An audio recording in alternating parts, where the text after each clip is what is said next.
Alléluia, gloire à Dieu. Ce soir, nous allons aborder la deuxième partie du thème intitulé La nouvelle naissance. Et nous avons vu dans la première partie de cette étude que naître de nouveau, c'est ressusciter avec le Seigneur Jésus-Christ. Et pour ressusciter avec Jésus-Christ, il faut d'abord mourir avec lui. La Bible nous l'enseigne dans Romains chapitre 6, verset 4, qui nous dit ceci. Nous avons donc été ensevelis avec lui par le baptême en sa mort, afin que comme Christ est ressuscité des morts par la gloire du Père, de même nous aussi, nous marchions en nouveauté de vie. Donc, pour avoir la nouvelle vie, pour naître de nouveau, il faut mourir avec Jésus-Christ. Et c'est en ressuscitant avec lui, vous devenez un homme nouveau, vous devenez un homme spirituel. Quelle est donc l'importance? Pourquoi est-ce qu'il faut absolument naître de nouveau? Nous allons lire la Bible dans le livre de Jean, chapitre 3, versets 5 à 8. Jean 3, 5 à 8 dit ceci. Jésus répondit, en vérité, je te le dis, si un homme ne naît d'eau et d'esprit, il ne peut entrer dans le royaume de Dieu. Ce qui est né de la chair est chair, et ce qui est né de l'esprit est esprit. Ne t'étonne pas que je t'ai dit, il faut que vous naissiez de nouveau. Le vent souffle où il veut, et tu en entends le bruit, mais tu ne sais d'où il vient, ni d'où il va. Il en est ainsi de tout homme qui est né de l'esprit. Donc, nous avons aussi vu dans la première partie de cette étude que il y a tout homme de Dieu, tout homme, les élus naissent deux fois. La première naissance, c'est dans la chair, et la seconde naissance, c'est dans l'esprit. Et quiconque refuse de naître pour la deuxième fois, lui au contraire va mourir deux fois. Nous avons vu ça dans la première étude. Parce qu'il y a la mort dans la chair et la mort dans l'esprit. Nous avons vu que la mort spirituelle, c'est quand on entre en enfer. C'est ça qu'on appelle la seconde mort. Donc, un élu doit donc naître deux fois. La première naissance, c'est dans la chair et la deuxième naissance, c'est dans l'esprit. Donc, quand tu ressuscites avec le Seigneur Jésus-Christ, tu deviens un esprit. Ou alors tu reçois l'Esprit de Dieu. Et quelle est donc l'importance de l'Esprit de Dieu? Dans Jean chapitre 4, verset 23 à 24, mais la Bible nous dit ceci. Mais l'heure vient et elle est déjà venue où les vrais adorateurs adoreront le Père en esprit et en vérité, car ce sont là les adorateurs que le Père demande. Dieu est esprit et il faut que ceux qui l'adorent en esprit et en vérité. Vous comprenez là que si vous ne naissez pas en esprit, si vous ne devenez pas en esprit, ou alors si vous ne recevez pas l'esprit de Dieu, vous ne pouvez pas adorer Dieu. La chair ne peut pas adorer Dieu parce que la Bible dit que la chair ne peut pas se soumettre à l'ordre de Dieu. La chair et le sang ne peuvent pas se soumettre à Dieu. D'ailleurs, la Bible dit que la chair et le sang ne peuvent pas entrer dans le royaume de Dieu. Donc, vous devez donc forcément naître de nouveau, vous devez devenir un esprit pour adorer Dieu, parce que Dieu lui-même, c'est un esprit, donc on ne peut pas l'adorer avec un corps matériel, il faut aussi l'adorer avec un corps spirituel. Et dans le livre de Luc chapitre 9, verset 23, la Bible nous dit ceci. Puis il dit à tous, si quelqu'un veut venir après moi, qu'il renonce à lui-même, qu'il se charge chaque jour de sa croix et qu'il me suive. Vous voyez là, le Seigneur Jésus-Christ dit que celui qui veut devenir son disciple doit renoncer à lui-même, renoncer et porter sa croix. Tu ne peux pas aller mourir à la croix si tu ne renonces pas à toi-même. Si tu penses que tu as de la valeur devant Dieu, si tu penses que tu es important, tu ne peux pas aller mourir avec Jésus-Christ. Voilà pourquoi il est important de passer d'abord même par la repentance, parce que la repentance nous permet, la repentance c'est quoi? C'est le fait de s'humilier, d'accepter qu'on ne vaut rien, qu'on n'a aucune valeur. Donc, or, si vous trouvez que vous avez de la valeur, ça veut dire que vous ne vous êtes jamais repenti, et quiconque ne s'est pas repenti ne peut pas naître de nouveau, ne peut pas entrer, ne peut pas dire qu'il est frère en Christ ou qu'il croit en Dieu. Donc, car celui qui voudra sauver sa vie la perdra, mais celui qui la perdra à cause de moi la sauvera. Donc, il y a des gens qui pensent que les êtres humains n'ont pas la même conception de la valeur humaine que Dieu. Les gens pensent que quand un homme est sage, selon les hommes, quand un homme est sage, intelligent, quand il est beau, il est fort, il a de la valeur. Devant Dieu, c'est pas comme ça. on a de la valeur qu'en Jésus-Christ. Si tu ne crois pas si tu n'as pas donné ta vie en Jésus-Christ, tu ne vaux absolument rien. Et nous avons vu que tous ces gens qui ne sont pas en Christ sont considérés par Dieu comme des objets sans valeur. Il les appelle la paille, il les appelle le livret. Nous avons déjà vu cela.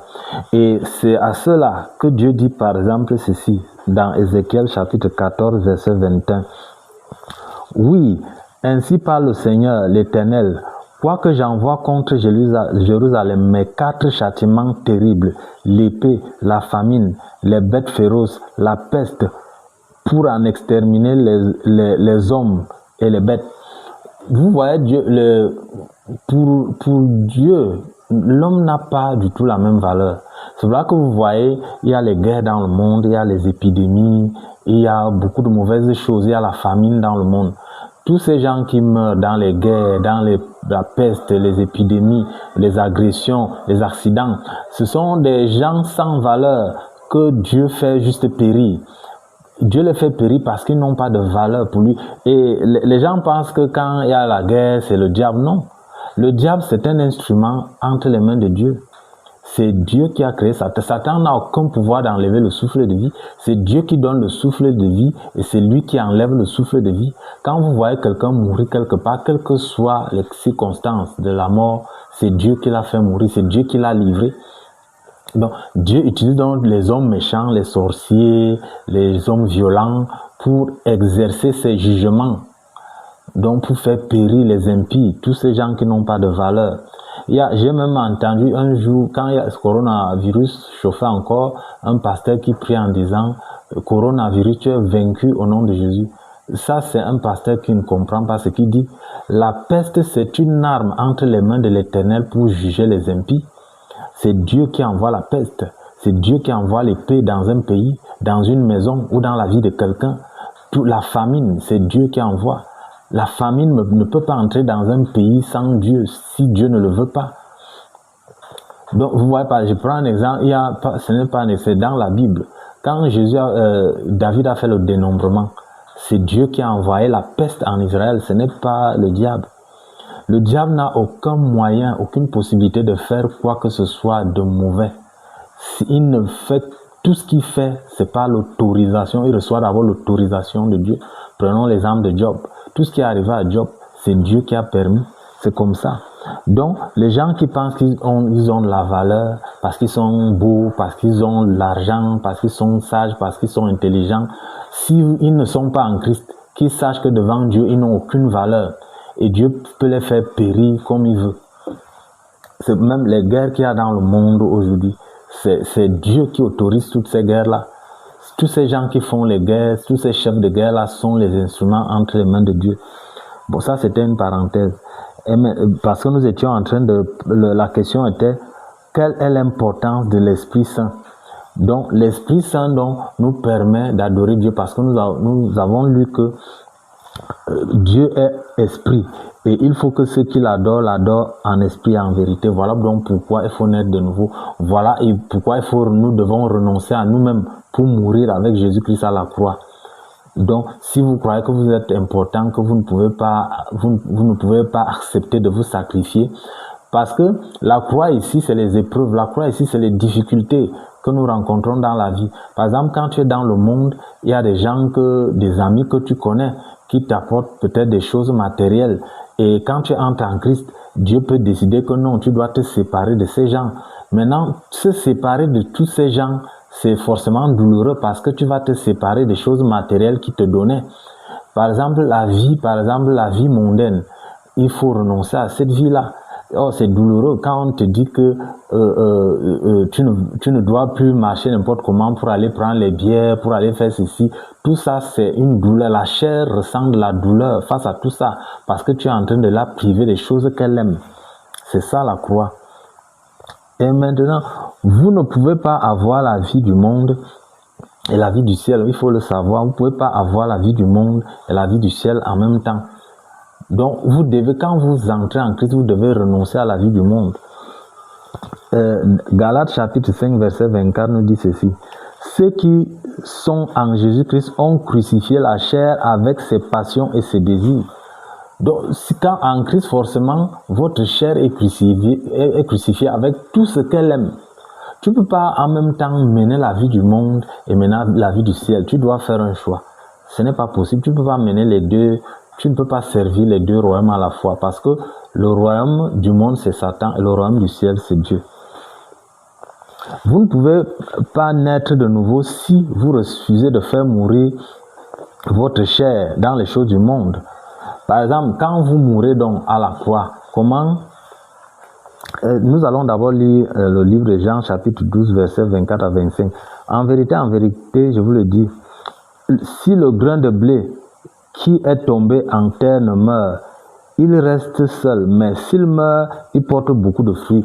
Vous voyez, c'est la chair ici qu'il faut détruire. Le grain de blé ici, c'est la chair qui doit mourir, qui doit être crucifiée.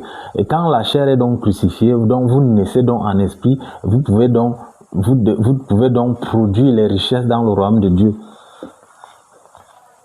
Celui qui aime sa vie la perdra. Celui qui a sa vie dans ce monde la conservera pour la vie éternelle. Comment se manifeste donc la mort, notre mort à la croix? Comment ça se manifeste? Quand on meurt à la croix, qu'est-ce qui meurt en réalité? C'est dans Galates chapitre 5, verset 19 à 21. Or, les œuvres de la chair sont manifestes.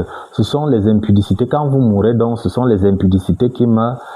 C'est l'impureté qui meurt, les dissolutions meurent, l'idolâtrie meurt, la magie meurt, les inimitiés meurent, les querelles meurent, les jalousies meurent, les animosités meurent, les disputes meurent, les divisions meurent, les sectes meurent, l'envie meurt, les ivrogneries meurent, les excès de table meurent, les choses semblables. Je vous dis d'avance, comme je l'ai déjà dit, que ceux qui commettent de telles choses n'hériteront point le royaume de Dieu. Donc, quand vous mourrez à la croix, votre chair est crucifiée avec ses passions, avec ces choses qu'elle aime. Vous voyez, la chair aime les choses du monde, l'orgueil. La chair aime se faire voir, je suis beau, je suis fort, je suis intelligent. La chair aime la nourriture, la boisson et tout ce que vous pouvez imaginer. Quand vous mourrez donc à la croix, c'est tout ça qui meurt. Et maintenant, comment se manifeste la résurrection? Quand vous naissez en esprit ou quand vous ressuscitez avec Jésus-Christ, c'est dans Galates chapitre 5, versets 22 à 25 qui nous enseigne ceci. Mais le fruit de l'esprit, c'est l'amour. Donc quand vous naissez en esprit, voilà ce qui surgit, ou voilà ce qui prend corps en vous, voilà ce qui prend vie en vous. Mais le fruit de l'esprit, c'est l'amour, la joie, la paix, la patience, la bonté, la bénignité, la fidélité, la douceur, la tempérance. La loi n'est pas contre ces choses. Ceux qui sont en Jésus-Christ ont crucifié la chair avec ses passions et ses désirs. Si nous vivons par l'esprit, marchons aussi selon l'esprit. Donc, le fruit de l'esprit, voilà ça qu'on a cité. Donc, si vous êtes ressuscité avec Jésus-Christ, donc vous êtes forcément un esprit, ou alors vous avez reçu l'esprit de Dieu, vous devez donc vivre selon l'esprit. Comme nous venons de dire, les fruits de l'esprit, c'est l'amour, la joie, la paix, la patience, la bonté. Et si vous avez crucifié votre chair, tout ce que nous a cité plus haut a aussi été crucifié. Les œuvres de la chair sont manifestes. L'impudicité, l'idolâtrie, la magie, l'ivrognerie, les excès de table, toutes ces choses-là ont aussi été crucifiées. Maintenant, aujourd'hui, vous êtes un homme spirituel. Donc, vous manifestez l'esprit de Dieu qui est en vous, puisque c'est un esprit d'amour, c'est cet amour qui se manifeste. C'est un esprit de paix, c'est cette paix qui se manifeste. Là, ces choses-là, ce n'est pas vos œuvres, hein. Ce n'est pas vous qui faites ça. C'est l'esprit de Dieu qui est un esprit d'amour qui se manifeste. Ce n'est pas par votre volonté ou par votre force que l'amour, la bonté, la bénignité, la patience se manifestent. C'est l'esprit que vous avez reçu en ressuscitant. C'est cet esprit qui se manifeste. C'est cet esprit qui vit. Voilà ce que j'ai voulu qu'on partage par rapport à la deuxième partie du thème intitulé « La nouvelle naissance ». Que Dieu vous bénisse. Amen.